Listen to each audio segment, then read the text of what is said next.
తిరుమల లడ్డూ కల్తీ వ్యవహారం దేశవ్యాప్తంగా తీవ్ర దుమారం రేపుతోంది. జంతువుల కొవ్వుతో తిరుమల లడ్డూలను తయారు చేసిన వారిని కఠినంగా శిక్షించాలనే డిమాండ్స్ వ్యక్తమవుతున్నాయి. బాధ్యులపై చర్యలు తీసుకోవాలని భక్తులతో పాటు వివిధ పార్టీలకు చెందిన నేతలు డిమాండ్ చేస్తున్నారు. జగన్మోహన్ రెడ్డి గారు ముఖ్యమంత్రి అవడానికే ఒక బాబాయిని బలి చేశారు. గొడ్డు నెయ్యి, గొడ్డు కొవ్వుతో వచ్చే నెయ్యి, చేప నూనెతో వచ్చే నెయ్యి, పంది కొవ్వుతో వచ్చే నెయ్యి, వీటన్నిటినీ కల్తీ చేసి ప్రసాదాల్లో వాడుకొని దోచుకోమని మరొక బాబాయికి అప్పచెప్పాడు.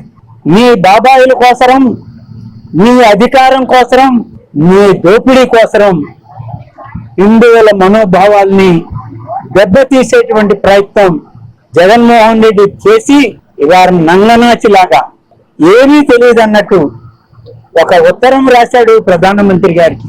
లక్షల మంది ప్రతిరోజు ఎదురు చూసే ఆ లడ్డు మహాప్రసాదాన్ని ఎంత జాగ్రత్తగా తయారు చేయాలో, వాటికి సంబంధించిన అన్ని సరుకులు నాణ్యమైనవా కావా, సక్రమంగా మనం వాటిని అందించగలుగుతున్నావా లేదా అనే దానిపైన దృష్టి సారించకుండా టికెట్లు అమ్ముకునే కార్యక్రమం ఏర్పాటు చేసుకుని ఒక టీటీడీలో ఉన్న చైర్మనే 3,75,000 టికెట్లు అమ్ముకున్నారంటే ఈ 5 సంవత్సరాల్లో అసలు నిజంగా ఆశ్చర్యం కలిగించింది. మేమందరం కలిసికట్టుగా మా పార్టీ అధ్యక్షులు పవన్ కళ్యాణ్ గారికి సంఘీభావం తెలుపుతూ ప్రధాన ఆలయాల్లో రాష్ట్ర వ్యాప్తంగా సంప్రోక్షణ, శాంతి యాగం ఇవన్నీ హోమం పూర్తి చేసి ఒక మంచి మనసుతోటి భవిష్యత్తులో ఎటువంటి పొరపాటు జరగకూడదు, అందరం మన బాధ్యత ఏంటి, మనం ఏ విధంగా పనిచేసుకోవాలి, ఏ విధంగా స్వామివారిని మనం కాపాడాలి, భక్తులకి మనం ఇంకా మరింత మెరుగైన సేవలు అందించగలుగుతాం అనే ఆలోచనతోటి ముందుకెళ్లాలని ప్రతి ఒక్కరిని మనస్ఫూర్తిగా కోరుకుంటున్నాం. ఇవాళ పరమ పవిత్రంగా ప్రపంచమంతా భావించే, కలియుగ వైకుంఠంగా భావించే తిరుమల తిరుపతిని ఇవాళ జగన్మోహన్ రెడ్డి ప్రభుత్వం అపవిత్రం చేయడం జరిగింది. మహాప్రసాదంగా భక్తులందరూ భావించే తిరుపతి లడ్డూని కల్తీ చేసి దాదాపు 532 కోట్ల రూపాయలు కైంకర్యం చేశారు అంటే ఇంతకన్నా దుర్మార్గమైన వ్యక్తి మరొకరు ఉండరు అనేది కూడా ఈ సందర్భంగా తెలియజేస్తా ఉన్నా. మరీ ఘోరమైనది. ఇవాళ ప్రజలు ఏ విధంగా స్పందిస్తా ఉన్నారో చూస్తా ఉన్నాం.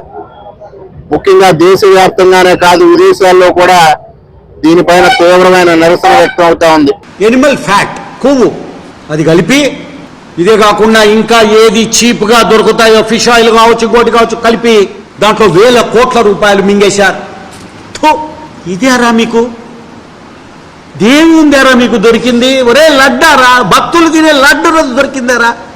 మీకైతే జగన్మోహన్ రెడ్డి గారు మీకు పాలన మీద మీకు ఏ విధమైనటువంటి నాలెడ్జ్ లేదు, అలాగే హిందూ ఆచార సంప్రదాయాల మీద అసలు నాలెడ్జ్ లేదు. మీకు ఒక్కటే నాలెడ్జ్ ఉంది, దోచుకోవటం, దాచుకోవటం, హిందూ ఆచార సాంప్రదాయాన్ని మంట కలపడం.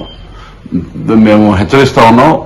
తిరుమల తిరుపతి దేవస్థానం తోటి పెట్టుకున్నటువంటి వారు ఎవరో కూడా బతికి బట్టగట్టినటువంటి పరిస్థితి లేదు. గతంలో కూడా అనేక సాక్ష్యాధారాలు వీటికి సంబంధించిన అంశాలు కూడా ఉన్నాయి, ప్రజలకు కూడా చాలా స్పష్టంగా తెలుసు. కాబట్టి మేము మాట్లాడేటప్పుడు జాగ్రత్తగా చేసిన తప్పుకు క్షమాపణ చెప్పి భవిష్యత్తులో ఇటువంటి తప్పులు చేయని లెంపలేసుకోవాలి జగన్మోహన్ రెడ్డి గారు. అంతేగాని ఎదురుదారితోటి మీరు ఏ విధంగా కూడా ప్రజల్ని మీరు సంతృప్తి పరచలేదు జగన్మోహన్ రెడ్డి గారు. జరిగిన లోపాలన్నీ ప్రభుత్వం దృష్టికి వెళ్ళాయి. ప్రభుత్వం ఆంక్షన్ స్టార్ట్ చేసింది. రాత్రే ముఖ్యమంత్రి గారు సిట్టు వేస్తున్నాం. దీంట్లో నిక్కలన్నీ పుట్టి నిజానిజాలన్నీ నిగ్గు తెలుస్తాం. తప్పు చేసిన వారిని ఎవరిని కూడా వదిలే ప్రసక్తి లేదు. వాళ్ళకి జైలు జీవితం గడపాల్సిందే. ఇది హర్షించదగ్గ విషయం.